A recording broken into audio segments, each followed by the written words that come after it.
Assalamualaikum warahmatullahi wabarakatuh.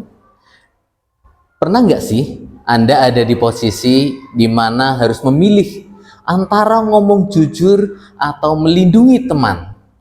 Halo semua, berjumpa lagi dengan saya Muhammad Mahfudin, BCKS Reguler Kabupaten Banyumas tahun 2025. Hari ini kita bakal bedah sebuah kasus yang menarik banget, yaitu soal dilema moral yang bisa saja terjadi pada siapa saja dan terutama bagi Anda sebagai seorang pemimpin.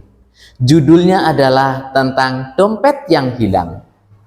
Oke, sebelum kita mulai, saya mau Anda coba renungkan pertanyaan ini. Kalau sahabat terbaik Anda berbuat salah, apa yang akan Anda lakuin? Coba pikir dengan baik-baik. Anda akan belain dia atau negakin apa yang benar? Nah, inilah inti dari dilema yang akan kita kumpas tuntas pada kali ini. Oke, kita langsung pada situasinya. Kenalin, ini Tari.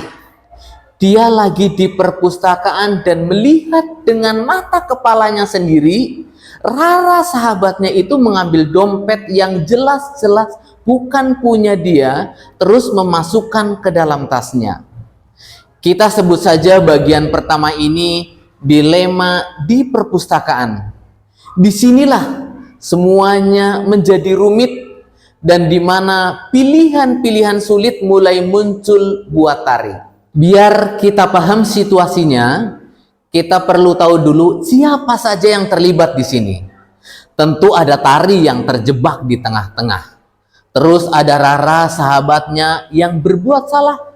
Ada juga Nina si pemilik dompet yang jadi korban yang cuma ingin barangnya balik. Lalu ada Ibu Sri, pustakawan yang mewakili peraturan sekolah. Dan terakhir ada seluruh komunitas sekolah yang punya kepentingan buat ngejaga nilai kejujuran biar lingkungan belajar tetap aman dan bisa dipercaya. Nah, sekarang kita masuk ke jantung permasalahannya Tari. Ini bukan sekedar kasus hitam lawan putih, bukan benar lawan salah. Ini lebih rumit. Ini merupakan pertarungan antara dua hal yang sama-sama kita anggap benar. Coba kita lihat perbandingannya. Di satu sisi ada nilai kebenaran yang menuntut Tari buat jujur ngelaporin apa yang dia lihat dan mastiin dompetnya Tina kembali. Di sisi lain ada nilai kesetiaan yang mendorong Tari buat melindungi Rara sahabatnya biar nggak terkena masalah. Dua-duanya nilai yang baik kan? Nah, inilah yang bikin posisi Tari merasa susah banget. Jadi, gimana caranya Tari bisa keluar dari situasi yang pelik ini? Oke, mari kita pakai sebuah kerangka kerja yang bisa jadi semacam kompas moral buat ngebantu kita ngelewatin keputusan-keputusan yang sulit ini. Ada 4 langkah sederhana yang bisa kita pakai. Anggap saja ini merupakan peta menuju keputusan yang tepat. Yang pertama, kumpulin dulu semua faktanya. Yang kedua, kita lakuin uji etika buat ngecek ada nggak aturan dasar yang dilanggar atau enggak. Dan yang ketiga, tentukan prinsip mana yang paling penting dan paling seru. Dan yang keempat, coba kita cari jalan ketiga atau solusi kreatif di luar pilihan yang ada. Sekarang, ayo coba kita lakuin uji etika ini ke tindakan untuk mengungkap kebenarannya. Kita pelan-pelan saja di sini ya. Yang pertama, uji legal. Ngelaporin itu ilegal atau enggak? Tentu enggak, karena malah mendukung aturan. Yang kedua, uji regulasi. Sesuai peraturan sekolah, jelas, sejalan banget dengan kode etik kejujuran. Dan yang ketiga adalah uji intuisi. Kata hati nurani gimana? Pasti hati nurani kita akan bilang, balikin dompet itu. Dan yang keempat adalah uji publikasi.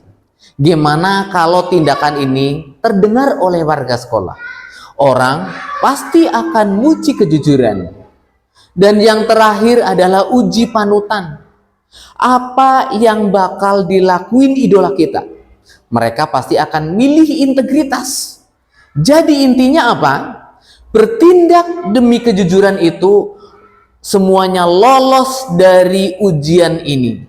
Dan ini merupakan sinyal yang kuat banget. Kalau diem aja, itu bukan merupakan pilihan yang tepat dan gak etis pada situasi ini. Oke, analisis tadi nunjukin bahwa diem saja itu bukanlah pilihan yang bisa dipertanggungjawabkan. Tetapi milih antara ngelaporin sahabat atau ngebiarin gitu aja kan bukan merupakan sesuatu yang oke banget. Coba kita lihat ada nggak ya cara yang lebih baik. Nah, disinilah konsep keren bernama trilema itu masuk. Gampangnya, ini adalah sebuah ide bahwa kita nggak harus terjebak pada dua pilihan yang sama-sama nggak enak. Seringkali ada loh jalan ketiga yang lebih bijak yang nggak maksa kita ngorbanin salah satu nilai yang sangat penting. Nah, ini dia dua solusi trilema yang bisa diambil oleh Tari. Opsi pertama, dia harus intervensi secara pribadi. Dia ngobrol 4 mata dengan Rara, ngasih kesempatan buat Rara benerin kesalahannya sendiri, jadi harga diri Rara tetap terjaga. Opsi kedua, pengembalian anonim. Ini tetap menegakkan kebenaran karena dompetnya tetap balik, tapi juga di sisi lain juga nunjukin kepedulian dengan melindungi Rara dari rasa malu. Keren kan? Dua-duanya cara yang brilian buat menghargai kebenaran sekaligus kesetiaan. Setelah mempertimbangkan semua sudut pandang, sebuah keputusan akhir harus dibuat. Dan dari sini kita dapat sebuah pelajaran yang sangat mendalam. Jadi inilah jalan yang dipilih oleh Tari.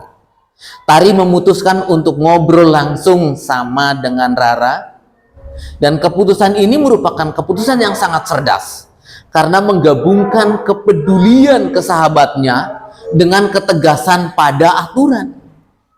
Poin pentingnya di sini, ini bukan tentang hukum, tapi tentang ngebantu sahabatnya kembali ke jalan yang benar.